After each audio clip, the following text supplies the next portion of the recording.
Hello दोस्तों, आप सभी का फिर एक बार स्वागत है हमारे यूट्यूब चैनल में। आज के इस वीडियो में हम देखेंगे जीएसटी क्या है, जीएसटी के टाइप्स कितने हैं, जीएसटी स्लैब क्या होता है, बेसिक इंफॉर्मेशन ऑफ जीएसटी। साथ ही हम देखेंगे जीएसटी आने से क्या क्या बेनिफिट्स हुआ है। तो वीडियो को स्टार्ट करते हैं। दोस्तों, इसमें सबसे पहले हम जीएसटी के बेसिक के बारे में जानेंगे।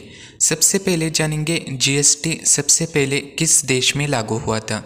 वो था फ्रांस, जहाँ पर 1954 में सबसे पहले जीएसटी को लागू किया गया था। इसमें नेक्स्ट पॉइंट देखें तो जो इंडिया का जीएसटी है वो कनाडा के जीएसटी के मॉडल के बेस पर है। यानी दोस्तों, कनाडा में जिस तरह का मॉडल है जीएसटी का वही इंडिया फॉलो करता है। जब से जीएसटी लागू हुआ है दोस्तों, सभी पर एक तरह का टैक्स लगता है, लेकिन जीएसटी के पहले 17 टाइप्स टैक्स थे, वो अब निकाले गए हैं जीएसटी आने के बाद। जीएसटी को 8 सितंबर 2016 में राष्ट्रपति के द्वारा परमिशन मिली थी, लेकिन इसे पूरे देश में 1 जुलाई 2017 को इसको पूरे देश में लागू किया था। इसे लागू करने के लिए दोस्तों सभी स्टेट की परमिशन चाहिए। जीएसटी को सबसे पहले असम ने परमिशन दी थी, वहीं पर जम्मू कश्मीर स्टेट ने सबसे लास्ट में इसे परमिशन दी थी। जीएसटी को 122 बिल के अंडर इसे लागू किया गया था।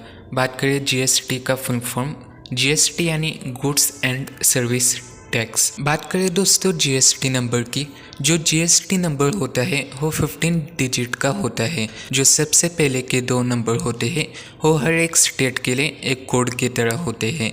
उसके बाद में जो नंबर्स होते हैं वो हमारा पैन कार्ड का नंबर होता है। जो लास्ट के 3 डिजिट होते हैं वो यूनिक होते हैं, वो सभी को अलग अलग दिया जाता है। दोस्तों, अब जानेंगे जीएसटी क्या है। जीएसटी यानी goods and service tax. GST लागू होने से पहले केंद्र सरकार और राज्य सरकार के द्वारा हर एक स्टेट में अलग अलग टैक्स लगा करता था, लेकिन जीएसटी आने के बाद इन सभी टैक्स को हटाकर पूरे देश में एक ही टैक्स को लगाया जाने लगा। उसे ही हम जीएसटी कहते हैं।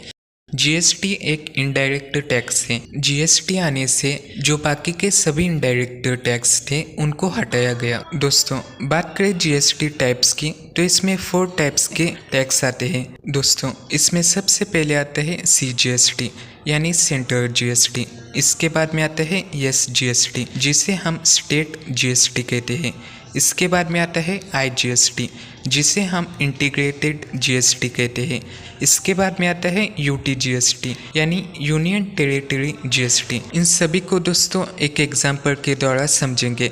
सपोज कोई आपने प्रोडक्ट बाय किया है और उसका प्राइस है दोस्तों 100 रुपये, तो इसमें जो 9 रुपये है वो सेंट्रल गवर्नमेंट को जाएंगे और बाकी के जो 9 रुपये हैं वो स्टेट गवर्नमेंट को जाएंगे। यानी दोस्तों उस प्रोडक्ट के ऊपर 18% जीएसटी लगा हुआ है, जिसमें से 50% सेंट्रल गवर्नमेंट को जाएगा और 50% स्टेट गवर्नमेंट के पास रहेगा। जो भी आपने प्रोडक्ट बाय किया है दोस्तों, वो प्रोडक्ट उसी स्टेट का होना चाहिए, तभी उसके ऊपर यस और सी जीएसटी लागू होता है। अगर कोई प्रोडक्ट एक स्टेट में बना हुआ है और वही प्रोडक्ट दूसरे स्टेट में सेल होता है तो ऐसे समय पर आईजीएसटी लगता है। चलिए दोस्तों, इससे भी एक एग्जांपल से समझते हैं।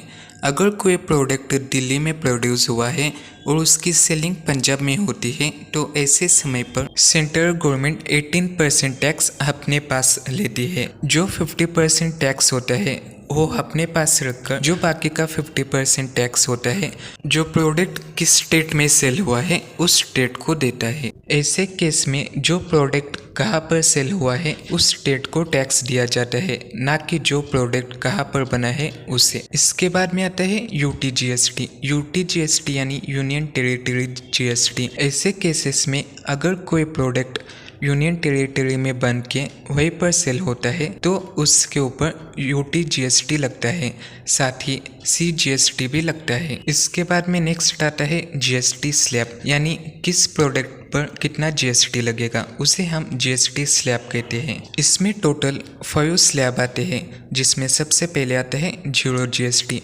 कुछ ऐसे आवश्यक प्रोडक्ट जिस पर टैक्स नहीं लगता, जैसे कि दूध हुआ, फूड हुआ, वेजिटेबल, इसमें इसके ऊपर 0% जीएसटी लगता है। वहीं पर 5% जीएसटी जो है वो कम दर वाली वस्तुओं पर लगता है, जैसे कि न्यूज़पेपर, कॉफ़ी, इन पर 5% जीएसटी लगता है। वहीं पर 12% जीएसटी जो लगता है वो मध्यम दर वस्तुओं पर लगता है, जैसे कि बटर हुआ, कोकोनट हुआ, ऐसे वस्तुओं पर 12% जीएसटी लगता है। इसके बाद में आता है 18% जीएसटी।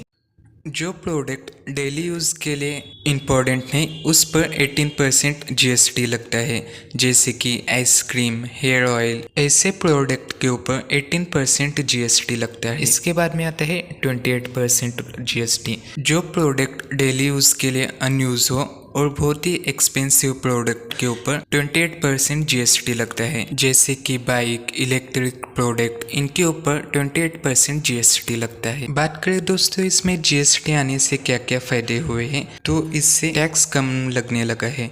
जीएसटी से पहले किसी भी प्रोडक्ट के ऊपर बहुत से टैक्स लगते थे, जिससे कि कोई भी प्रोडक्ट महंगा होता था। नेक्स्ट पॉइंट आता है इजी टू पे।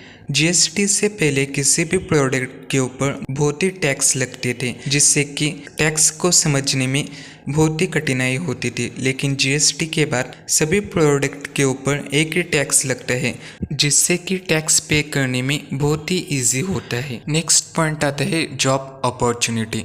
जीएसटी से पहले सभी प्रोडक्ट के ऊपर बहुत से टैक्स लगते थे, जिससे कि जो भी विदेशी कंपनियां हैं वो इंडिया में इन्वेस्ट नहीं करना चाहती थी। लेकिन जीएसटी आने के बाद सभी विदेशी कंपनी इंडिया में इन्वेस्ट करने लगे, जिससे कि इंडिया में रोजगार बढ़ने लगा। ये हुए दोस्तों जीएसटी के बेनिफिट्स। इसके बाद में आता है goods and service tax council. जो भी जीएसटी रिलेटेड प्रॉब्लम आता है तो इसे सॉल्व करना इस काउंसिल का काम होता है, जिसमें टोटल 33 मेंबर होते हैं। जो फाइनेंस मिनिस्टर होते हैं वो इसके प्रेसिडेंट होते हैं। इसके अलावा इसमें सभी स्टेट के फाइनेंस मिनिस्टर भी होते हैं, साथ ही यूनियन टेरिटरी से भी 3 मेंबर होते हैं। ये हुआ दोस्तों जीएसटी के ऊपर डिस्कशन। नेक्स्ट वीडियो आपको किस टॉपिक पे चाहिए कमेंट करना ना भूलिएगा। साथ ही वीडियो को लाइक, शेयर, सब्सक्राइब करना भी ना भूलिएगा।